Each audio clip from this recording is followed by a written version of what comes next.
2025 సంవత్సరం అక్టోబర్ నెల. మరి 9వ రాశి ధనస్సు రాశి. ఈ ధనస్సు రాశి నుంచి మరి ఈ ధనస్సు రాశికి ఏలినాడు శని అయిపోయింది. నేను బాగున్నాను అనుకుంటున్నారు, కానీ శని మాత్రం అర్ధాస్తమానికి వచ్చాడు. ఈ అర్ధాస్తమానికి వచ్చిన శని ప్రాణకంటకుడు. ప్రాణం తీసినంత పని చేస్తాడు. నీకు ఆయుష్ కనుక లేకపోతే ఈ టైంలో ప్రాణం కూడా తీయొచ్చు. కానీ ఈ అర్ధాస్తమ శని టైంలో చాలా జాగ్రత్త పడాలి. ఈ రాశి వాళ్ళకి గురువు కూడా పూర్తిగా బాగాలేడు. కాబట్టి ఈ రాశి వాళ్ళకి రవి బుధ కుజులు బాగున్నారు. వ్యాపారం బాగా సాగుతుంది, ఉద్యోగం బాగా సాగుతుంది, వివాహం అవుతుంది, చాలా రకాలుగా ధనం వస్తుంది, అన్ని రకాలుగా బాగుంది. కానీ మరి ఈ రాశి వాళ్ళకి గురువు అష్టమం, అర్ధాష్టమంలో శని. ఇక ఎట్లా ఉందంటే చెప్పటానికి వీలు లేనటువంటి పరిస్థితి. ఏమీ తెలియని వాడికి, ఎప్పుడూ ఏమీ ఎరిగిన వాడికి వాడి సారాయి పోసాట. వాడు కింద పడ్డాడో, పైన పడ్డాడో, కూర్చున్నాడో, నుంచున్నాడో, పడుకున్నాడో, మాట్లాడుతున్నాడో, ఏం చేస్తున్నాడో వాడికి తెలియదు. పిచ్చి పిచ్చి గోలంతా చేస్తాడు. పిచ్చిన వాళ్ళలాగా తయారైపోతాడు. కాబట్టి ఈ రాశి వాళ్ళకి సరిగా చెప్పాలంటే గురువు పూర్తిగా బాగాలేడు, శని అంతకంటే బాగాలేడు.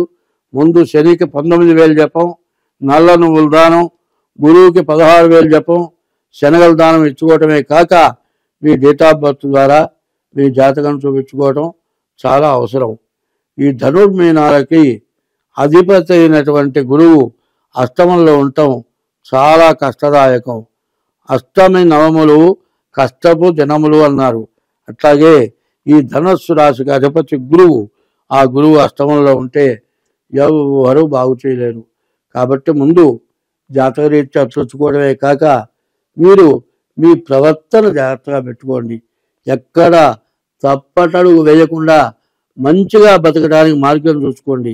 అట్లా చేస్తేనే ఈ రాశి వాళ్ళు బాగుపడటానికి అవకాశం ఉంది. అనవసరంగా డబ్బులు మొత్తం పోతాయి. శని వల్ల అపవాదులు వస్తాయి. యాక్సిడెంట్లు జరగడానికి అవకాశం ఉంది. దెబ్బలు తగలటానికి అవకాశం ఉంది. ఏమీ లేదు, ఇంట్లో నుంచి నడిచిపోవాలంటే నీ బండి ఏదో రిపేర్ వచ్చిందని చెప్పి ఏ షాపులోనే ఇచ్చి ఉంటే ఆ పక్క వాళ్ళ బండి తీసుకుని వెళ్తావు. ఆ బండి తీసుకుని వెళితే ఎవడో గుద్దుతాడు. ఆ బండి మొత్తం పనికి రాకుండా పోతుంది. నీ శరీరంలో ఎన్నో భాగాలు విరిగిపోతాయి. ఇటు నీ విరిగిపోయిన బాధలను చూస్తావా, వాడికి కొత్త బండి కొనిస్తావా? నీ బాధ ఎవరు చూస్తారు? ఇట్లాంటి పరిస్థితుల్లో చూసేవాళ్ళు ఏం పుట్టిందిరా, వాడి బండి తీసుకొని వెళ్ళి యాక్సిడెంట్ చేశావు అంటారు. కానీ నీ జాతక ప్రభావం బాగుండలేదు అని ఎవరన్నా ఆలకిస్తారా? అట్లా ఆలకించాలి అనుకుంటే ముందుగా డేట్ ఆఫ్ బర్త్ ద్వారా మీ జాతకం చూసుకోవటం చాలా మంచిది. రాహు వల్ల ధనం బాగా రావడానికి అవకాశం ఉంది. వ్యాపారం చేయడానికి బాగా అవకాశం ఉంది. ఇల్లు స్థలాలు కొనుక్కోవడానికి అవకాశం ఉంది. ఇన్ని ఉన్నా కానీ గురువు వల్ల పూర్తిగా, శని వల్ల పడరాని నరకాలని పట్టడానికి అవకాశం ఉంది. కాబట్టి మీరు వెంటనే జాతక చక్రం వేయించుకోండి. జాతక రీత్యా ఏం దోషాలు ఉన్నాయో చూసుకోండి. అట్లా అయిన తర్వాతే మీరు ముందుకు అడుగు వేయండి. నవంబర్ 27 లోపల మీకు ఎటువంటి సమస్యలు వస్తాయో, ఏ సమస్యలో ఇరుక్కుంటారో ఎవ్వరు చెప్పలేనటువంటి పరిస్థితిగా మీ జాతకం కనబడుతుంది. ఈ రాశి వాళ్ళు ఈ నెల దసరా, ఈ దసరాలో అమ్మవారి పూజ ఖచ్చితంగా చేసుకోండి. అమ్మవారి పూజ చేయించుకోవడం చాలా అవసరం. వివాహం అయి ఉంటే ఇంట్లోనైనా కలశం పెట్టుకొని భార్యాభర్తలు దంపతులు అమ్మవారి పూజ చేయటం ఎంతైనా మంచిది. ముందు అమ్మవారి పూజ చేస్తేనే మీరు బయటపడతారు. దుర్గుణాలని పోగొట్టేది దుర్గట, దుర్గతిని పోగొట్టేది దుర్గట. నీ దుర్గతిని పోగొట్టి నిన్ను సద్గతి, మంచి గతికి తీసుకొచ్చేవాది అమ్మవారు దుర్గా. కాబట్టి అమ్మవారి పూజ చేయండి. ఇంకా చేతనైతే విజయవాడ కనకదుర్గ దర్శనం చేసుకోండి. కనకదుర్గ దర్శనం చేసుకుంటే దాదాపు ఈ ధనుస్సు రాశి వాళ్ళు దరిద్రం నుండి బయటపడతారు, బాధల నుండి బయటపడతారు. ఆ దుర్గ తప్పితే మిమ్మల్ని రక్షించే వాళ్ళు ఎవరు లేరు, అది మాత్రం గుర్తుపెట్టుకోండి. ఈ ధనుస్సు రాశి వాళ్ళు వివాహం కాకపోతే వివాహం చేసుకోవాలంటే చాలా జాగ్రత్తగా చూసుకోవాలి. కాదండి, ఈ రాశి వాళ్ళకి వివాహం జరక్క, ఎన్ని సంబంధాలు చూసినా కుదరక, అన్నీ దగ్గరికి వచ్చేంత అయిపోయింది, ఖాయం అనుకున్నావు కూడా చెడిపోయి వివాహం కాక, కొంతమందికి వివాహం అయి కూడా భార్యాభర్తలు ఒక చోట ఉండడానికి అవకాశం లేక ఈ టైంలో ఎవరైతే ఇబ్బంది పడతారో వాళ్లకు వేరే ప్రత్యేకమైన పూజలు మా దగ్గర చేయబడతాయి. ఈ రాశి వాళ్ళకి వివాహం కాకపోయినా, వివాహం అయ్యి భార్యాభర్తల్లో శత్రుత్వం వచ్చిన, వివాహం అయిన తర్వాత అచ్చగా ఆడపిల్లలు పుడుతూ మగపిల్లలు పుట్టకపోయినా, కాదండి అసలు గర్భిణీ వచ్చి గర్భస్రావం జరుగుతూ ఉన్నా, అసలు గర్భిణీ రాకపోయినా, అసలు వివాహం కాకపోయినా, ఈ విషయాల్లో మా ద్వారా కొన్ని పూజలు జరుగుతాయి. అటువంటి పూజలు జరగాలంటే ముందు మీ జాతకం చూడాలి. మీ జాతక రీత్యా మీ దోషాలు ఏమిటో చూచి ఆ దోషాలు ఎట్లా నివృత్తి చేయాలో చేస్తాం. జాతకం చూడటమే కాదు, జాతకానికి ఉపశమనానికి పూజలు ఉంటాయి, వాటి ఖర్చులు ఉంటాయి. అవి పెట్టి చేసుకుంటే మీకు అన్ని విధాలా బాగుంటుంది. కొంతమంది అడుగుతున్నారు, ఏమంటే జాతకం చూస్తానన్నావు, పెళ్లి కావాలంటే పూజ చేస్తానన్నావు, మరి నువ్వు నన్ను డబ్బులేం అడగలేదుగా, చేస్తానన్నావుగా, డబ్బులు ఎందుకు నీకు, డబ్బులు ఎందుకు ఇవ్వాలి, చెయ్యయ్యా మాకు పుణ్యం వస్తుంది. కొంతమంది మరి పూజ చేసిన తర్వాత మా పని అయితే డబ్బులు ఇస్తాం, నువ్వు అడిగిన దానికంటే ఎక్కువ ఇస్తాం, ఇట్లా కొంతమంది మాట్లాడుతున్నారు. మీరు ఎక్కడన్నా ఉద్యోగం చేసేవాళ్ళు కానీ, మీరు ఏదైనా వ్యాపారం చేసేవాళ్ళు కానీ, మీరు వ్యాపారం పూర్తి అయిందాకా లేకపోతే ఉద్యోగం రిటైర్ అయిందాకా జీతం చేసుకోకుండా చేయరాదు. వాళ్ళు బాగా ఎక్కువ వస్తుంది, ఈ జీతం మొత్తం దాచిపెడతారు వాళ్ళు. మీ జీతం అంతా కూడా బ్యాంకులో వేస్తారు, వడ్డీతో సహా, కాంపౌండ్ వడ్డీతో సహా వస్తుంది. అట్లా చేయండి, మీకు చాలా బాగుంటుంది. ఎందుకంటే ఇట్లాంటి ప్రశ్నలు పద్ధతి కాదు. మాకు చెప్పేవాళ్ళు మీరు ఆ పని చేయండి. కూలి పని చేసేవాళ్ళైనా సరే 1 సంవత్సరం పాటు కూలి పని చేయండి, ఆ రోజు వారి కూలి డబ్బులు తీసుకోవాకండి. వాళ్ళు జాగ్రత్త దాచిపెడతారు. 10 సంవత్సరాల తర్వాత తీసుకోండి, నీ డబ్బులు విపరీతంగా వస్తాయి. అట్లాంటి పని చేయండి. ఒకళ్ళు చెప్పే బదులు మీరు అనుభవిస్తే చాలా బాగుంటుంది. ఇట్లాంటి ఫోన్లు విపరీతంగా వస్తున్నాయి. వేళ లేదు, పాల లేదు, రాత్రి లేదు, పగలు లేదు. తెల్లవారు ఫోన్ చేసి ఏమయ్యో డబ్బులు కూడా ఇవ్వాలా నీకు, ఇట్లా అడుగుతున్నారు. డబ్బులు కూడా ఇవ్వాలి అంటే డబ్బులు అక్కర్లేదయ్యా, మేము ఊరికే చదువుతాము, లేకపోతే మీ ఇంటికి వచ్చి చదువుతాము, మీ ఏ ఊరు అయితే ఆ ఊరు వస్తామని చెప్పాము మీకు. ఇట్లాంటి ప్రశ్నలు ఏవాకండి. మరి ఇప్పుడు మేషం నుంచి మీనం వరకు చెబుతున్నాను. దసరా నవరాత్రులు వస్తున్నాయి.